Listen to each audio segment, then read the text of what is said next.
The cloud house. जिथे दुसरे लोक अडचणी पाहतात तिथे काही लोक संधी शोधत असतात. आज आपण अशाच एका भन्नाट घराची गोष्ट पाहणार आहोत. हे घर आहे व्हिएतनाममधल्या एका अरुंद गल्लीमध्ये. पण खरं सांगायचं तर एक घर नाही तर एक एक्सपिरियन्स आहे. साधारणतः 13 फूट रुंद गल्ली आणि त्यात उभं राहिलंय हे क्लाउड हाऊस. बजेट लिमिटेड आहे परंतु स्टाईल आणि कम्फर्ट दोन्ही हवाय त्यांच्यासाठी हे परफेक्ट हाऊस आहे.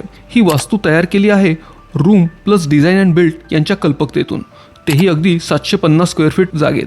तळमजल्यावर आहे बाईक पार्किंग आणि एक छोटंसं पण कम्फर्टेबल स्टुडिओ अपार्टमेंट. पहिल्या मजल्यावर अजून एक स्टुडिओ आणि एक मस्त कॉमन लिव्हिंग एरिया जिथे माणसं गप्पा मारतात आणि रिलॅक्स होतात. दुसरा, तिसरा आणि चौथा मजला यात प्रत्येकी 2 लॉफ्ट स्टाईल स्वीट्स. यात आहे उंच सिलिंग आणि एकदम स्मार्ट प्लॅनिंग, म्हणजे खाली लिव्हिंग झोन आणि वर स्लीपिंग एरिया. छोट्या जागेचा 100% उपयोग. टॉपला एक मस्त खुलं छत आहे तिथे नुसतं बसलं तरीही मनाला एक वेगळी शांतता मिळते.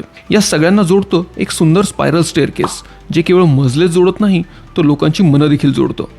आणि या घराची खरी शोभा म्हणजे याच्या एलिव्हेशनवर असलेल्या ढगांसारख्या गोल खिडक्या, ज्या घरात केवळ प्रकाश आणि हवा आणत नाही तर बाहेरच्या जगाशी नातं देखील तयार करतात.